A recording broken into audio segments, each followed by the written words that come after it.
Bab 1794.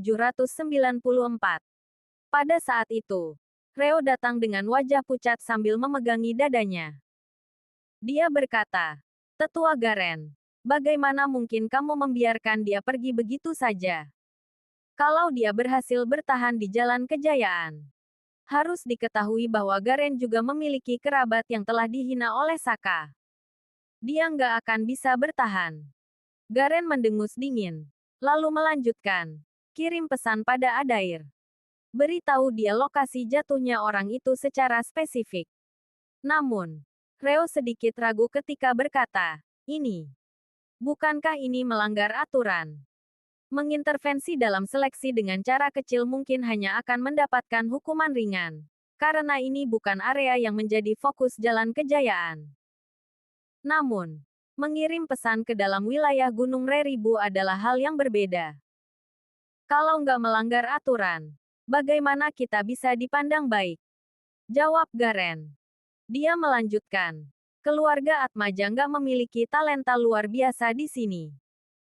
Leluhur berencana untuk datang sendiri merekrut Adair sebagai menantu setelah seleksi selesai.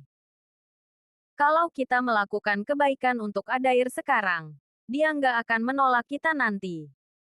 Reo langsung tersadar. Dia tersenyum gembira. Segera pergi untuk melaksanakan perintah itu. Garen berdiri di puncak gunung. Matanya menyipit memandang hamparan luas Gunung Reribu yang tak berujung.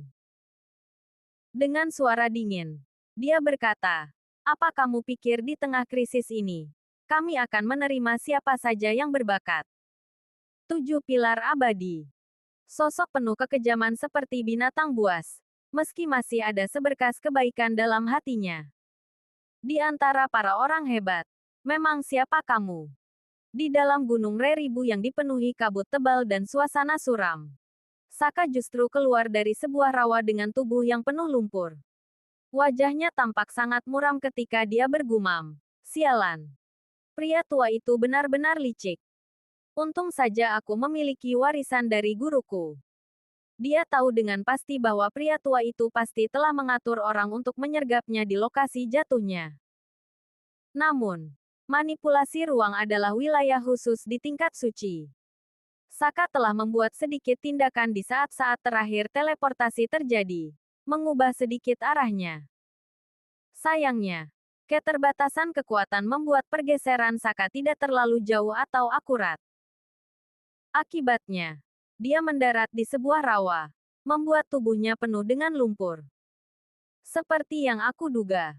Saka mengamati matahari yang mulai terbenam. Setidaknya setengah jam telah berlalu sejak dia masuk ke formasi teleportasi. Sekarang, pembunuh yang mereka kirim mungkin telah kehilangan jejak Saka. Namun, masalahnya adalah, Cecil tidak ada di sampingnya. Bagaimana dia akan melepaskan kepenatan nantinya? Pada saat ini, suara orang-orang yang sedang berdiskusi dengan cemas terdengar mendekat. "Sialan. Di mana si pembunuh itu bersembunyi? Dia nggak akan bisa melarikan diri terlalu jauh. Dia pasti ada di sekitar sini. Cari dia baik-baik. Kak Adair sedang bertarung dengan Dahlia dan lainnya. Kita nggak boleh mengganggunya." "Tunggu dulu. Colin. Lihat. Ada seseorang di sana."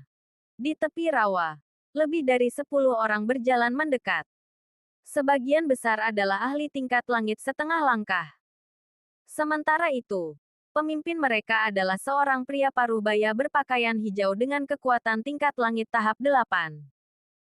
Di kejauhan, tampak lebih banyak orang yang sedang menyisiri area itu, menciptakan pemandangan yang sangat mengesankan. "Siapa kamu? Apa kamu peserta baru atau yang masuk seleksi ini setengah bulan lalu?" Tanya pemimpin kelompok bernama Colin itu sambil menatap Saka yang penuh lumpur dengan ekspresi aneh. "Aku." Saka tersenyum tenang, lalu menjawab, "Aku adalah peserta yang sudah lebih dulu masuk. Aku hanya tersesat ke tempat ini."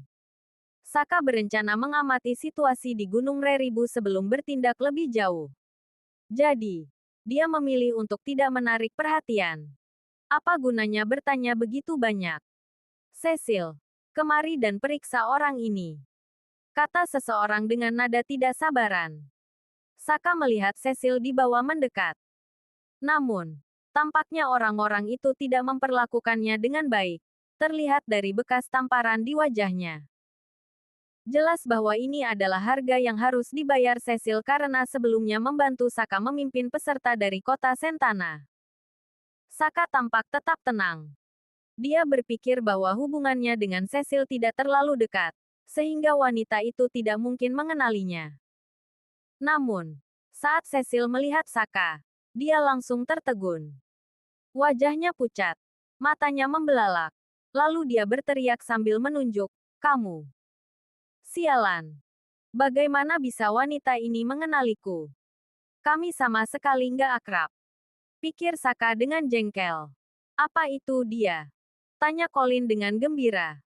Saka menghela napas pelan, mulai mengumpulkan energinya, bersiap untuk bertarung.